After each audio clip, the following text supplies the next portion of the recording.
Hello and welcome to the 5th episode for the Brontë Network. In this episode I will be looking at the Brontës and religion.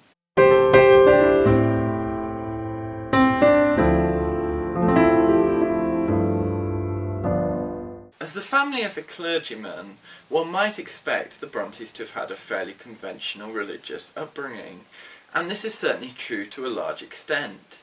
But nevertheless, theological debates at the parsonage were common, with issues such as the Oxford movement, who encouraged returning to more medieval sources of biblical information, and as well as issues such as dissenters, who believed that the Bible was the sole source of Christian information, common within the parsonage walls. In addition, the Brontës were exposed to Calvinism through their time at Cowan Bridge.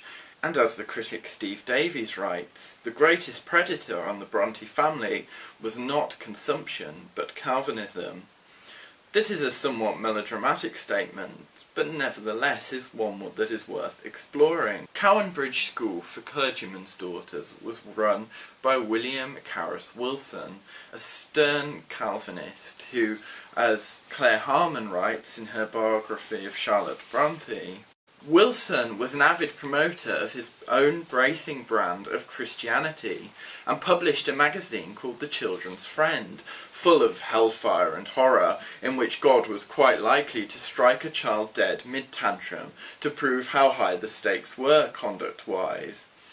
In one of his stories, a little girl applauds her teacher's habit of whipping the pupils. It is because they love us, and it is to make us remember what a sad thing sin is. God would be angry with them if they did not whip us. Children's First Tales of 1836 was another Wilson composition, written in monosyllables to help the very youngest readers with stark woodcut illustrations. Look there, do you not see a man hung by the neck? Oh, it is a sad sight. A rope is tied round his neck to what they call the gallows, and there he hangs till he is quite dead. Other stories dealt with Mother's sickbed, Mother's dead, and Dead Boy, the story of a lad who died when he was skating on the Sabbath. He thought he should go to hell for all this. I fear he would go there. How sad it is to think of.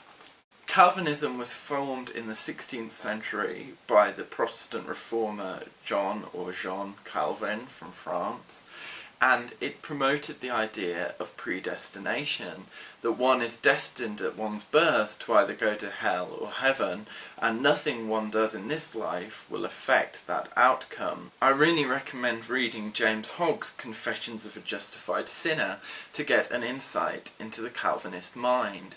And this is a book that the Brontës were certainly familiar with, as well as, of course, their exposure to Calvinism at Cowan Bridge. So how did they counter this stern and unforgiving creed? Well, Anne Brontë wrote a poem called A Word to the Calvinists, in which she writes that even the wicked shall at last be fitted for the skies, and when their dreadful doom is past, to life and light arise. Anne Brontë here is exploring the idea of universal salvation, the idea that all, even the most sinful, will eventually find salvation, and hell serves a reformative rather than punitive purpose, merely fitting the individual for heaven.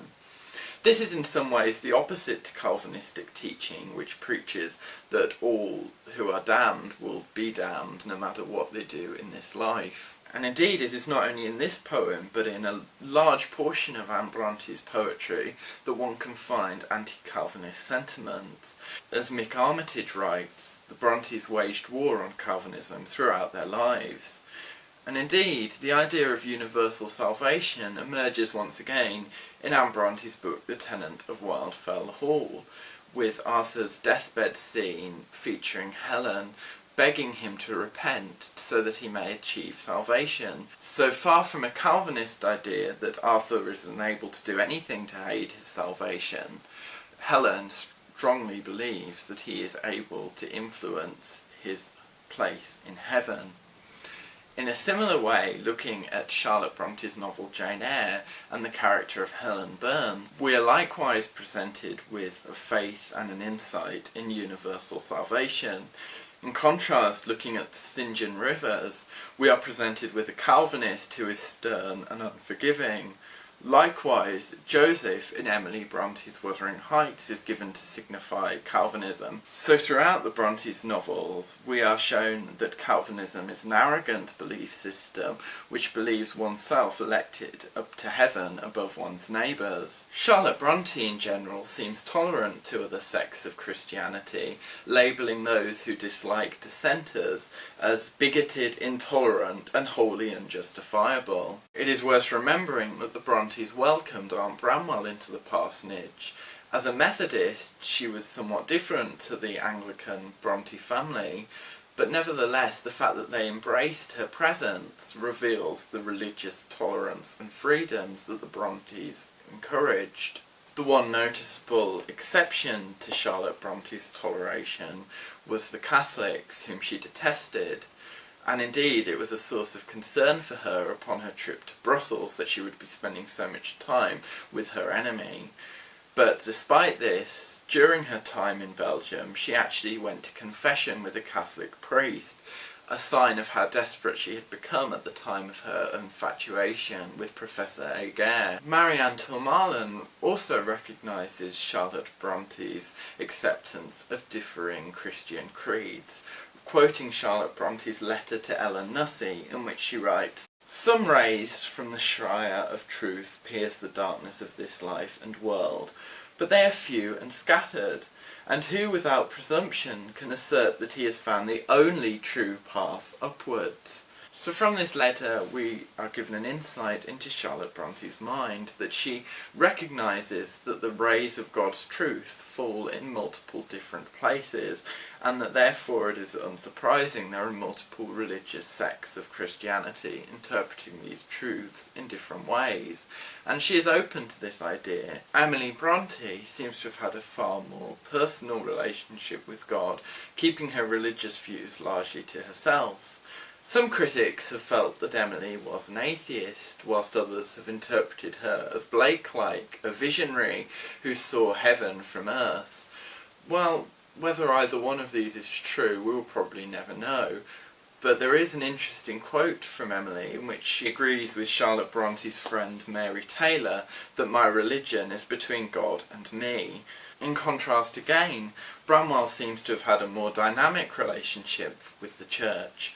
At times he seems defiantly atheistic, writing, "We say the world was made by one who's seen or heard by none," whilst in other times in his life he seems crippled by religious fears and the fear of going to hell, writing, "How can thy spirit live to stand, that voice whose terrors none can tell? Depart, lost spirit, into hell." So, throughout Branwell's life, there seems to be this real conflict between atheism and the fear of damnation. Whilst Patrick Brontë was certainly not as stern as the Calvinists, he nonetheless at times preached a hellfire and brimstone brand of Protestantism. For example, in 1824, while the Brontes were out walking, the excess gas that was caught under the moors exploded, bringing the bog with it. The Brontes took shelter and were unhurt, but nevertheless this violent explosion of seeming to come from deep within the earth was to Patrick Brontë a sure sign of God's anger and wrath, and he used this in a sermon to explain what would happen to the wicked. So from this brief exploration of the Brontes' differing religious views, we begin to see that whilst the Brontë family lived within one parsonage, there were many different religious ideas not only debated within its walls, but also held amongst the family members, from Aunt Branwell's Methodism to Patrick's Anglicanism, to Anne and at times Charlotte's faith in universal salvation, to Emily's very personal belief in God and at times a pantheistic atheism, and right through to Branwell's struggle between atheism and the fear of damnation. And so with all this in mind, it seems appropriate that just this morning I read an interesting piece on the Brontë blog about how the Brontes themselves have become a sort of cult religion. Haworth Parsonage serving as a shrine, and their huge volume of works providing as an almost biblical insight into the religion of the Brontes. Whether or not this is true is certainly questionable, but it is nonetheless a nice idea and an interesting place to end this week's video. Thank you ever so much for watching, and please subscribe and leave comments below. Thank you.